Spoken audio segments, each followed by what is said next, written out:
Hi, I'm Rabi Abu, the CEO of Adee's Food. Before Adee's Food came into light, I used to work with my boyfriend before he moved on and then registered a business in his own name. And then that's how come Adee's Food was born. I wish to see you at the 50 plus 1 summit here in Tamale. I hope you'll be there to listen to my story. See you there. Bye. Hello and welcome to Sanatu Zambang. My name is Mariam Pagnaa. Today with me in the studios I have Rabi Abu, the CEO of Adee's Food, and we're going to be talking about entrepreneurship. So let's get into it. Welcome. Thank you very much. Okay, how did it all start for Adee's Food?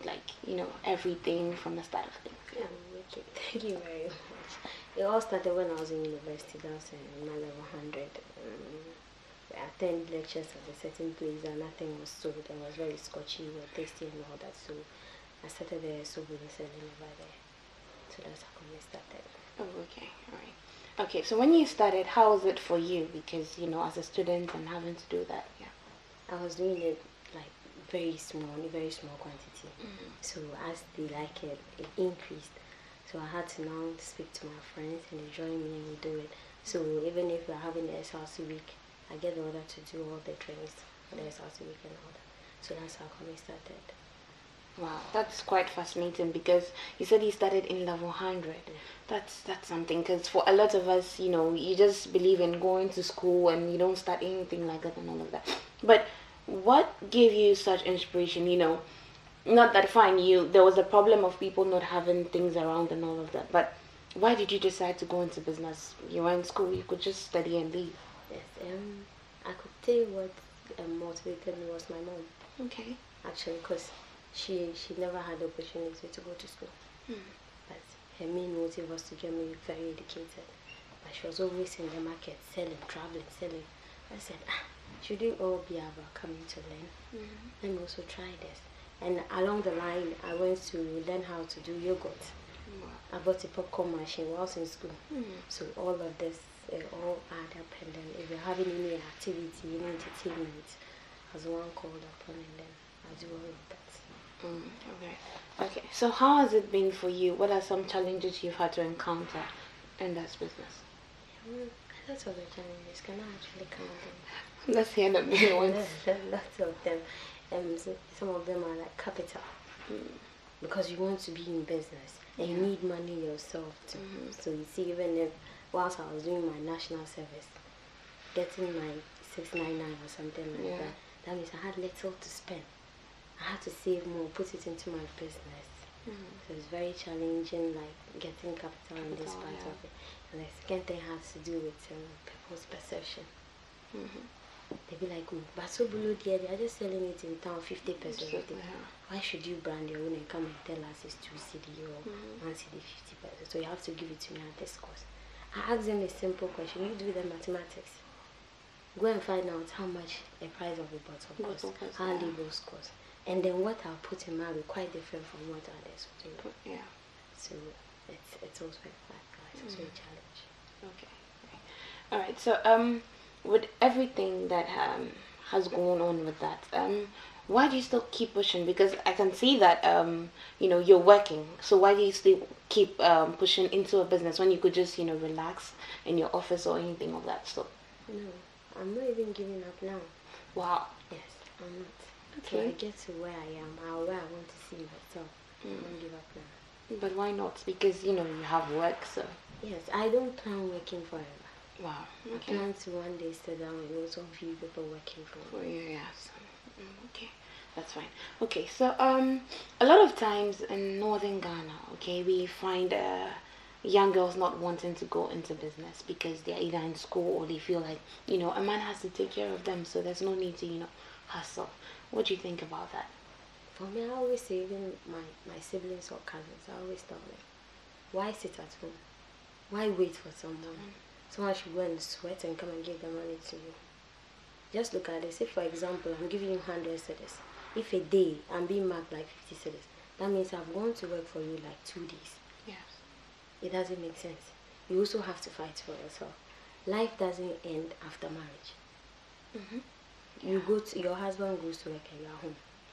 What happens? He ends up using all his money. And then you're there asking people for money. Yeah. I mean, I always tell them, find something though. Nothing is easy in this world. Definitely. You can't have someone coming to start up a business for you and be like, okay, collect it and manage. You also have to make some efforts. Yes. The starting is difficult, I know. They'll be like, okay, I don't have money to start business. But they have the money to hold flashy phones. True. They have the money to buy expensive stuff. But you don't have money to start business. No, it's not possible. Okay. So I think the young women here, we start fighting for ourselves. Let's make something better out of our lives. True. Okay, so another thing, starting a business like this, did you have any problems as in, you know, family or close friends or maybe a boyfriend, you know, frowning up against that? Actually, my boyfriend I was dating on campus, like, at first he was like, oh no, me, I came to stay there, I can't help you do this thing. Yeah. I was like, okay, fine, I'll do it. But I think when I was going to learn how to do the yogurt, he came along. It's like, no, I can't learn this thing, you go ahead. But later I taught him how to do it. And he's actually in WA, and that's what he's doing now. Wow, such a supportive boyfriend. That's good. So what about family and, you know, maybe other friends? My mom. My mom never liked this. To think that she was the one in business that didn't want you to do that. No, she didn't want to hear it. No, the two not chance you have to go to school, sit in the office, that kind of thing. Yeah. You So just had to do it. When I got back from university, and then one day I think I had an order, so I was doing the yogurt, and it got to like 1 a.m. She woke up and she was like, oh Rabi, I didn't know that this was kind of like your thing. This is beyond my strength. It was not beyond my strength. I can't.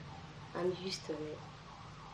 And apparently there are certain things I don't even know about them. Before when I get home, she has done it for me. So along the line, she also got into it. That's good. Okay. So in a business like this, often you get into certain challenges when it comes to, you know, dealing with other people. How has it been like, you know?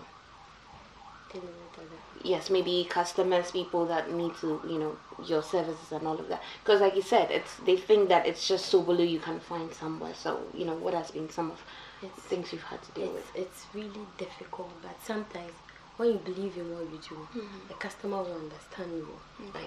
I had a client saying that, oh, but it's just a setup and then it's just sobolo. I'm like, it's just not sobolo. For instance, if I charge you and then I'm coming to your events, I have to take care of other things. So you just don't have to look down on my products. Definitely. Because I'll put in so much details into it, and whoever takes it will feel like, oh yeah, this is so good. And I'll get next orders from you. So I don't joke with my orders. That's fine. Okay. So what would you want to tell people out there, especially those looking to start such businesses, or, you know, these small businesses coming up? What would you like to tell them? I would just urge them to start. Wow. Start. A lot of things I have now, I didn't have bulk money to go and buy it. If I have 100 cedis now, I have plans for 100 cedis. I know I need it, so I'll buy it because it will be of use for me tomorrow.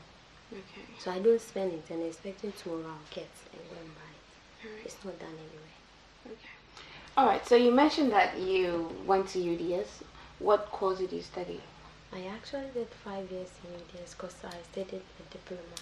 Oh, okay. I did a diploma course before I landed to my degree, which I did development communication. Okay, And then whilst I was in campus, I won the best student entrepreneur. Wow. And I was also nominated twice, which I didn't win again. That's great.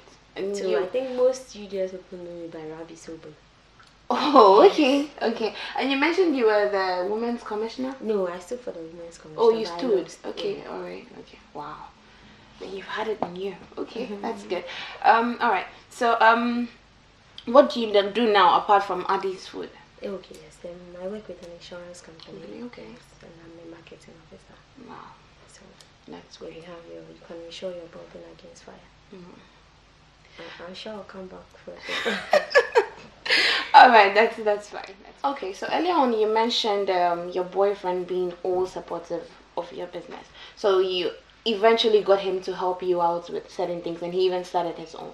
So tell me, what are some of the memories, good, bad? We just want to listen to everything. The good one was that whilst we're doing the yogurt together, after production and all that, we'll all take it around to the various shops and we distribute it to them. And all this while they were doing this, I had not registered the company. Okay. So, campus relationship or journalistic, boyfriend and girlfriend, along the line we had some small issues. So we went on vacation. When we got back, he had gone to register his company, meaning he has registered it in his name. And then, well, that wasn't even a big problem for me. So when we got back, I joined, and then we're all doing it together because I stood for a position on campus. That's the Women's Commission. So a lot of people knew me on campus. So I could take the yogurt to the various hostels, the various shops in Babao, and they actually bought it. But he had told me that he had moved on with somebody else. I thought it was a joke. So after doing all of that and making sure that the yogurt had gained grounds on campus, he told me there was no need of me again. So actually, we had to part ways. So that's how come Adee's food and his story is a different name altogether. So I moved on. Wow, you see, there can be some romance in business. It doesn't always have to be fights about who loves who and all of that. That's nice, actually. Okay, so let's talk about the challenges, okay, that you faced when you first started everything. How was it like for you? It was a lot of challenge because, you see, all the time I had to move from Takoradi to campus. So when I'm coming, when they give me my feeding money, I make sure everything they give me money. Don't buy any provisions, whatever, don't do. Then I'll tell my mom, I'm not coming to Tamale, you send my money. Then I'll stop by at Kumasi. Then I bought my popcorn machine, I bought my freezer, I bought everything. And when I was going back, I had like 100 cedis in my pocket. Know very well, for the first 2 months, that means you can't come home. Because you've taken all the necessary money. Then you come. So when I went to school that trimester, the first production I did, like the yogurt. Yogurt formation has to do with some bacteria.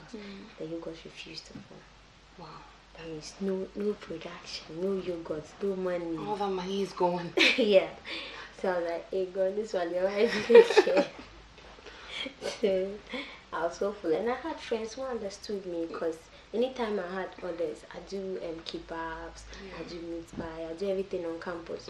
So usually I could move to their place and they help me. We do all the necessary frying, cooking and everything, then we give it to those my child.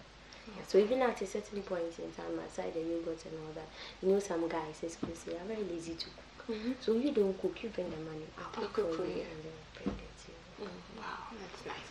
Okay, so with young girls in the northern region, I think there's a lot they need to learn when it comes to entrepreneurship. So you being there, I think you have enough to tell them. So just tell them something. For me, as I said, I don't do only sobolo. I do ice cream.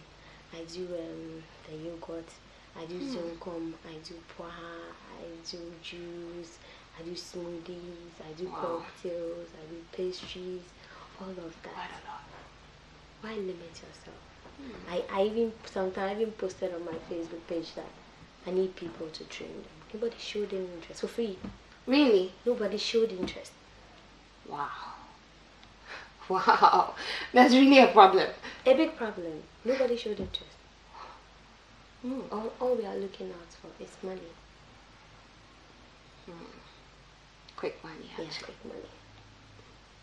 So they don't see anything in doing some jobs. Because if you see me on the weekend, you won't buy me for 1 cent. I'm very scattered, disorganized. I'm running around trying to finish up a client's order. So you even know this girl, she even the CEO. I'm busy. There are some jobs people don't want to dirty them. They see that's a dirty job. I even have friends like that. Yeah, when I started, my friends come and help me with the setup. We serve the guests and all. But I have some people like, now it's going to do my nails.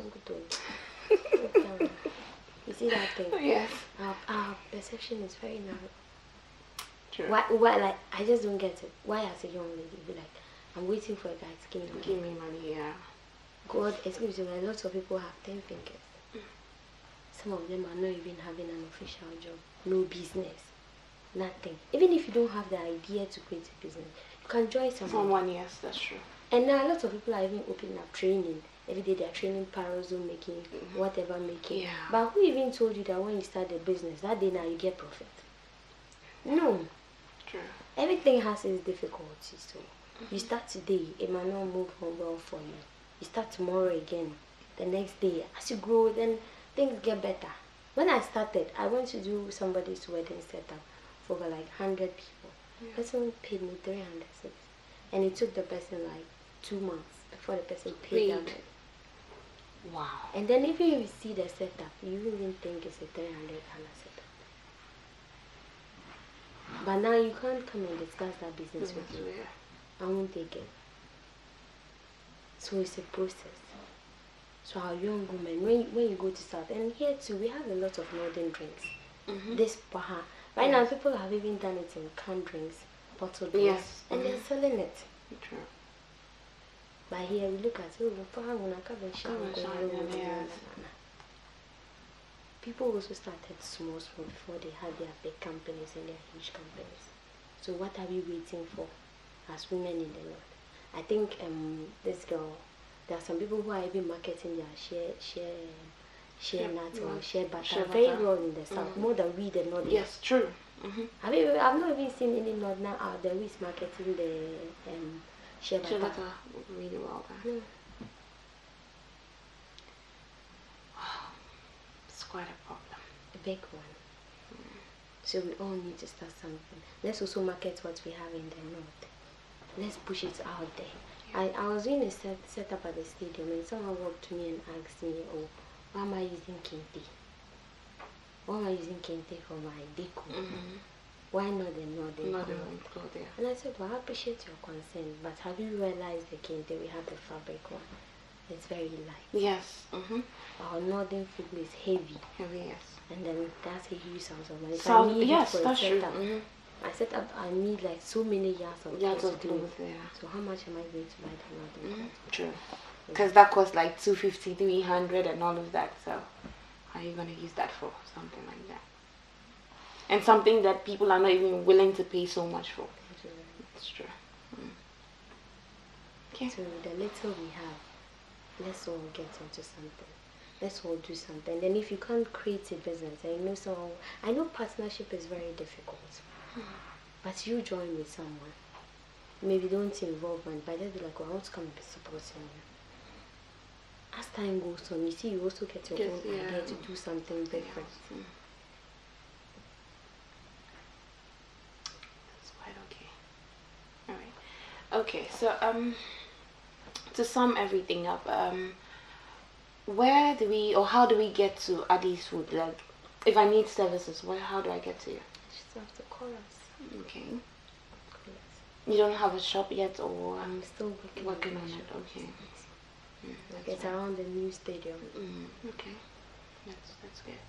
All right. Any final words? Well, for me, as I always say, let's all make the northern region a better place for all of us. Let's stop looking backwards. Let's grow forward. Let's look beyond certain things and then move the north too far, because I see my colleagues. I have people calling me from Kumasi and Accra just to learn this, and they are even making money more than me.